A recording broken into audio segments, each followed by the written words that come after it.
On. Ladies and gentlemen, welcome to game number 1, LPE versus BREN Esports. This is under the supervision and regulation of the Games and Amusements Board, BMO, with the concussive blast dito. Actually, maganda ring treatment yan. Maganda ring counter dun sa Popol and Kupa. Yes. Na kung mahuli mo sa gitna yan, pwede niyang i-bait sa loob dito ang technically dalawang hero ni Lusty. And then from the side lanes, it's going to be the Uranus and the Beleric. So, pader laban sa puno. Love it. But nevertheless, ano to parang sci-fi laban sa nature. Oo, medieval fantasy, gano'n. Pang Lord of the Rings. But kidding aside, magandang heroes ng BREN Esports in the mid lane. When it comes to their comfort, pati na rin yung mga pwede nilang gawin para ma-outspeed yung jungling ng LPE. Naging worry mo kasi dahil nag-Ruby ka, hindi ka ganun ka-bilis or ka-impactful into providing vision. Yep. Kasi imagine this is Popol and Kupa, unanswered from LPE, madaling makapag-secure ng vision at ang pwede niyang gawin, oo nga naman, sabihin natin ang Harik ay mananalo sa 1v1 matchup against Alice. Pero pag naging 2v1, quote-unquote 3v1, yeah. I mean, matatalo ka talaga kahit kano kaganda yung matchup mo. Yep. Wolf, this is literally dog eat dog sa bottom lane, 'di ba? Si Kupa kinakagat, si Jake the dog. Tama. And mapaparecall siya ng maaga, so that opens up so much for the gold laner on the side of BREN Esports. At ang kinailangan niya lang, mabilis na rotation mula kay Lusty. And that is exactly what they need. Kasi ang problem with Ruby, although scientifically, mas maganda siya pag nagkaroon nga ng clash against Lancelot. But at the same time, hindi nila mapipigilan yung pagda-jungle ni Lancelot. So sabi ni FlapTzy, okay, sige, Kuya Lusty, Kuya Boards, pwede ka nang maglaboy dyan. At ang kanyang destination was the bottom lane. What a decision from BREN Esports. And here we go. Phantom execution ni FlapTzy in and out. Napa-ult na nga dito si Ryota on the Beleric. Mapapauwi si BMO. And Wolf, I think sinasabi mo na parang ang gagawin ng isang Ruby, very specific. And in the early to mid game, technically hindi niya pa kayang gawin yon. Talo siya sa tank things. Yeah, sa tank things. Natural tank things. Kumbaga, natural roam things. Kasi, imagine this, si Lusty, meron siyang impact kahit wala siya mismo doon sa mid lane. Maglalagay lang siya ng traps doon sa entry bushes. Pwede na. Vision na yun. Vision na yun. And nasa bottom lane, pupunta na siya sa bottom lane. At ang kailangan lang niyang gawin, tulungan ng 2 or 3 lanes or waves of minions si Rebo. Kapag nag-level 4 na, wala nang magagawa yung Harith doon sa Alice. Well, at least, you can still kill. But technically speaking, in theory, hindi mo na mapipigilan yung pag-clear at pag-farm ni Rebo. Yep, and here we go. First turtle of the game. Real world manipulation. Nailabas na dito ni Arvs. First blood. Ryota on FlapTzy. Mapapalayo nun si Arvs. One hit na lang. Napatay pa ni Lusty to trade. 1-4-1. At hinahabol ni Flap si Aspect. Ryota, papauwi na rin. Nobody gets the turtle. Pero Wolf, do note, dun sa baba. Wait lang, hindi pa tapos. Hindi pa tapos. FlapTzy gusto pa. Aspect looking low. Mapapabagsak ba? Nice use of the I'm offended Lusty. Mababawian dito, tipi-tipi pa. That's the punish that you can get. At ito rin yung, nakita nyo yung sa turtle fight, yun yung dahilan kung bakit na-amaze ako. Na-astonish ako sa Beleric pick and I thought it was amazing. Kasi it really answers the Lancelot. Many times in this particular game, yung kanyang root or yung kanyang ultimate, sobrang quote-unquote boss it if you're playing the Lancelot. Kasi hindi ka talaga makakapag-out dahil theoretically speaking, ang kailangan mo lang gawin ay mag-ulti kung ikaw ay Beleric at already na-shutdown mo na yung Lancelot. Magiging mahirap. Ang naging problem doon kay FlapTzy, wala siyang execute, hindi siya nag-8G mindset. Kaya hindi niya nakakill. But of course, Purify mas maganda namang spell sa game na to. And I think he didn't even need to kill. Zoning yun. Zoning play yun. Kanila na yun eh. It just didn't come down to a lethal result. Now, real manipulation, linabas na dito ni Arvs.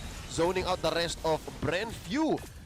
Pinapasabugan din dito si Arvs. FlapTzy, buhay na buhay. Okay na okay. Umult si Ryota pero papabagsak siya dito. Sumabog. Rebo coming in with the burst from the Alice. Early game pa lang. May binubuga na. Oh, Lusty with the stun. Kinagat si BMO. And Lusty, this did not end well for you kanina. okay naman. He's alright. Natutunan niya. Nakita mo, Leo, and all the viewers out there, yung impact ng Beleric. Naghintay lang siya na pumasok si FlapTzy para mag-pop ng ultimate. So, nung round 1, bago sa turtle fight, nangyari is, nauna si FlapTzy, tapos na-counter siya agad ni Ryota. Ang ginawa ni FlapTzy, hindi agad siya lumaban dun sa round 2. Kaso, si Ryota, patient. hintay talaga niya yung kanyang role, which is to just lock down FlapTzy. It was difficult already. At mamaya makikita natin na kung may real world manipulation, may drawing na gagawin ang LPE, makikip nila in place mga members ng BREN dahil dun sa ultimate ng isang Beleric. Superior zoning. Pero to si Few, meron din siyang sarili niya. Feathered Airstrike. Bimo takes a few hits. Taken down. That's -1 already. Umult dito si Ryota. Pinning down 3-4 members of BREN. Sama mo na yung aso ni Lusty. And finally, there's a turtle going over to FlapTzy. Third time's the charm. Kita mo nung gano'ng pinapahirapan ng LPE ang BREN Esports. Pero yung BREN Esports naman, ang nangyari is mas maganda yung macro play nila. In fact, yung mga failed attempts ng BREN Esports, students on FlapTzy, nakapag-farm naman si Ribo. It eventually led to the burst coming through. Again, I think for BREN, it's not a question of execution eh. Talagang timing lang eh. Timing eh. I agree. The case for Ryota, using Wrath of Dryad, one time, big time yun eh. Sa BREN, their uptime is so high. Their uptime it's up to them kung i-engage sila. And right now, good use of the Feathered Airstrike, pinapasok muli ng BREN ang LPE sa side nila. Sabi ng BREN, tumatapang kayo ah. Medyo delikado yan. We lost 2 out of 3 fights kanina, pero finally naka-turtle kami, and balik tayo. Neutral ulit. Neutral. Look at down bottom daw. Ang ganda. Because of the space bought by BREN. Definitely yung tulong ni Lusty kay Ribo nag-pay off. Sobra-sobra. Kasi yung LPE, they cannot defend on the bottom lane kasi mayroon silang choice eh. Kailangan ba natin lumaban sa turtle or i-defend yung bottom?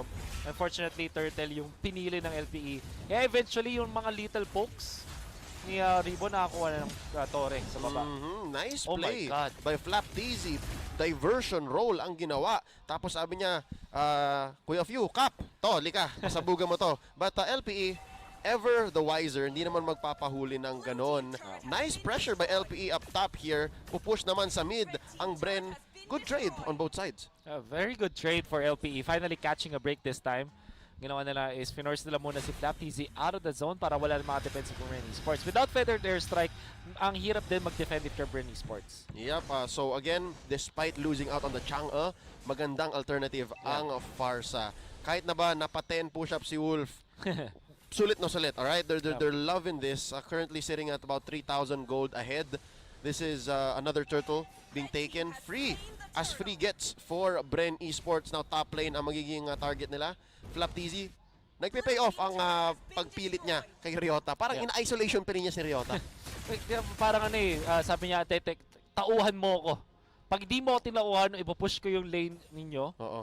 And now, however, LPE says, okay, sige, masyado na nating hindi tinutulungan si Jake the Dog. Samahan na natin dito sa lane sa bottom. I like the fact that LPE is setting this up. Hindi sila nagpapakita. Pero kasi suspicious eh. Bakit yung Harit ang confident bigla? Kanina pa nagta-turtle, tapos ngayon bigla ang nagta-turtle, Astrata. Hindi yung turtle na turtle. Yep. Tapos biglang may tao doon, something is wrong. Oo, delegates. And I think, fair to say, alam naman ng LPE na hindi dapat nila ipilit yung ganung strategy. Dahil may trap si Lusty, may libreng face check si FlapTzy, and it's just not smart. So again, this is essentially LPE saying, wait lang, hanap tayo ng ibang lugar. Hanap tayo ng ibang galaw. Feathered Airstrike dito, ilalabas na ni Few. FlapTzy tried to pin down one. I'm offended! Bimo finds one. A little too late on the damage comeback. Si Few masya-shut down, pero that's 2 for 1 already. Zaman Force dito, ito ang gusto ni Jake the Dog, pero wala silang engage. Down goes Ryota. 2v4 ang laruan dito. Jake the Dog sa likod, papasabugin ni Ribo, and that's gonna be a wipeout. Double for the GOAT! My goodness, the positioning of BREN Esports pati na rin timing sa pagpunta nila, yun yung nagbigay sa kanila ng pagkapanalo dun sa clash na yun. And FlapTzy will not be able to get a push, pero at least makapag-farm siya at makapag-cut ng minions. Maghahabol na naman yung LPE when it comes to the minion wave clear.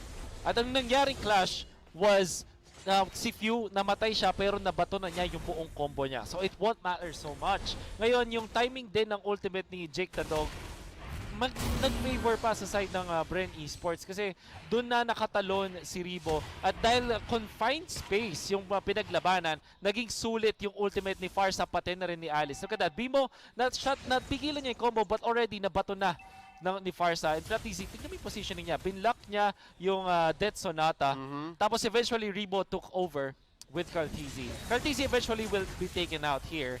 Pero yung kapalit kasi, tingnan mo yung mga stun. Yung stun at yung AOE ni Rebo na sulit kasi confined area yung pinaglabanan ng LPE. Yep, that interview was brought to you by Oppo A94. Experience gaming at full speed with an Oppo A94. Get yours for only 13,999 pesos. Great breakdown, Wolf.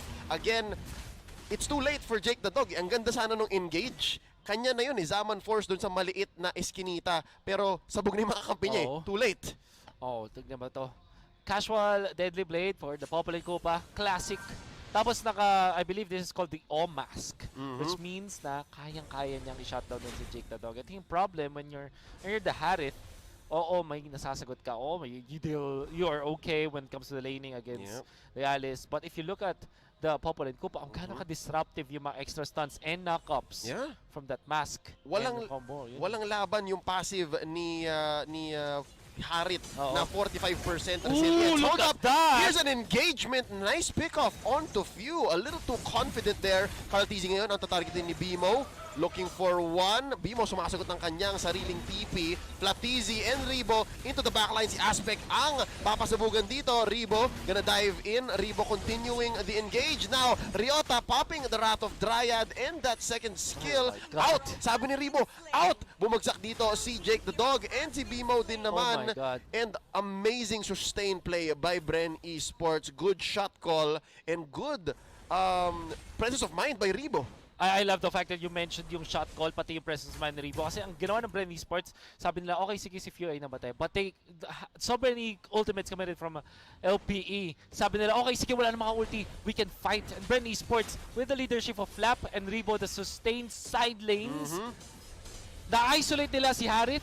And eventually, FlapTzy took over dun sa upper part ng mapa, nung clash. Yung lower part naman, si Rebo at si Flap yung bahala. Isolation play. Isolation play, and again, ginegage lang nila eh. Ang ganda ng control ni Rebo sa HP bar niya. Ginawa niyang resource yung sarili niya essentially. Tapos bago pa siya makitil dun sa teamfight na yon, sabi nila, wait lang, kaya pa yan. Easy Lord take here by BREN Esports. Actually missed out on whether it was Luminous or not. We are sitting at 12 minutes, 20 seconds. I do feel it is. We'll see Lord when he does come marching in bottom lane, kung yellow ba yan o purple. Do take note kapag inatake nyo na yung Lord ng hindi pa 12 minutes, kahit pa mapatay yung siya ng 12 minutes, hindi siya, level 1 pa rin siya, hindi pa rin siya enhanced. Parang turtle. Yes. Uunahan mo lang essentially. Ang tagal ni Lord, ang tagal niya lumabas. This is good for LPE. They're able to still gather their thoughts. Iniisip nila, wait lang, paano ba natin na-atakihin to? Luminous nga, Wolf. Luminous. Masakit. It is hindi the Luminous. Although, wag tayo magpa-full. Minsan, kahit dilaw yung Lord, hindi tumatalon. So, abangan na lang natin mamaya. We'll see. We'll see. We'll see. So, this is still good. I think LPE has good wave clear. Has good range. Pero yun nga, dito natin nakikita yung one-time, big-time play potential ni Bimo. He really needs to be in the right place at the right time. You're seeing now yung problema when you're facing Popol. Tingnan mo yung traps placement. At yun nga, Luminous nga. Yep, tumatalon. That's gonna be mission accomplished down bottom. Great attack, great siege by BREN Esports, pressuring LPE. Now, feathered airstrike, nahila pa loob! Si Few, wings by wings, plus purify, and here we go, dumodrawing si Arvs, just to clear the waves, real world manipulation. Pero, do note, sabi ng world champion natin, bilang na ang ult ng LPE. And this is gonna be tricky. Walang ultimate si Bimo. Although mabilis naman mag-cooldown ng ultimate ng isang Ruby. But, sobrang crucial nung real world manipulation. Sasabihin niya ni Few, meron na siyang feathered airstrike. So, when it comes to the just resources, ng dami ng mga skills, BREN ang lamang. Yup, always online. Walang pahinga ang BREN now. Wrath of the Dryad by Ryota here. Maybe a little off time. Mawawala ang aso dito ni Kuya Mo Lasty, and he's just gonna pray for it in the back lines. Still, pressure is where pressure placed by BREN, successfully taking down mid and top sa isang hinga. Napakagandang paggamit ng BREN Esports. This is the classic BREN Esports na alam kung ano yung dapat iba tong mga spells. And they have really survived or outlived yung mga points kung saan ang LPE ay malakas. For example, yung early stages and around the first turtle fights, na-survive nila yon. Nahirapan sila. You can see na kahit dun sa turtle fight, napapatay si FlapTzy 2 times. But ang kinailangan lang nilang gawin ay hintayin kung saan sila mas malakas. Do take note, nagandahan talaga ako dun sa adjustment ng BREN Esports. Dun sa bottom lane, which is the gold lane, nilagay nila si Lusty, si Lusty nagpa-level 2, naglagay ng mga traps, tapos pumunta sa may bottom lane, tinulungan si Ribo for what, 3 lanes? And all of a sudden, 3 waves para, sorry, not 3 lanes. Yeah, all of a sudden, wala na yung advantage ng Harith doon sa isang alis. If anything, umalis pa nga yata si Jake the Dog. Yes. Siya yung naboset doon sa duo, sa trio ni Lusty's Dog, and Ribo. Oo. So again, BREN Esports, they invested in the bottom lane which led to this 15-minute lead. Ano ba to, Wolf? Grabe naman, 50k to 37. Wow, I did not notice that actually. Matagal-tagal na rin hindi nakakaalis sa side ng river yung LPE. Actually, BREN Esports, kinlame nga nila yung about maybe 50% ng mapa ng LPE. So 75% ng mapa nasa BREN all this time, at yung 25% ng LPE na yun dun lang sila nakakaikot. Naghahati-hati si Jake the Dog, pati si Aspect, pati si Ryota, and eventually yung BREN Esports lumamang sa ekonomiya. Not even talking about Arvs. Si Arvs na isang mage na may mystery shop. Oo. Gutom na gutom.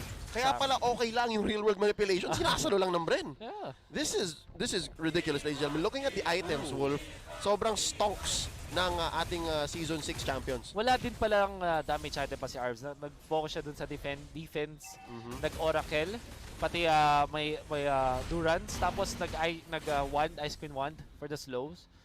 We're looking at BREN Esports.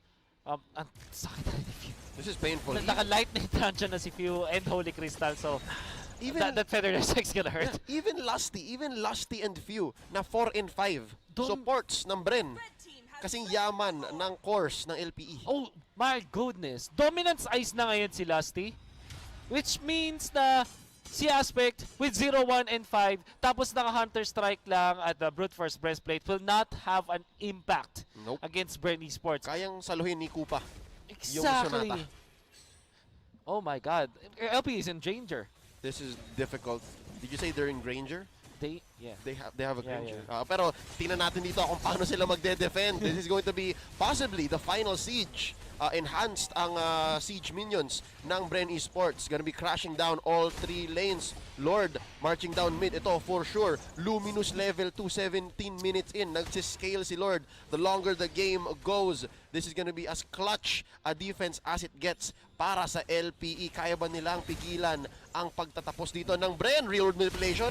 Tama-tama ang pagpasok pero may sagot si Few. That's going to be the feathered airstrike. Few gonna get blasted by Arvs. And no, this is going to be Ribo from the backline splitting up LPE as Lord wails away at the base.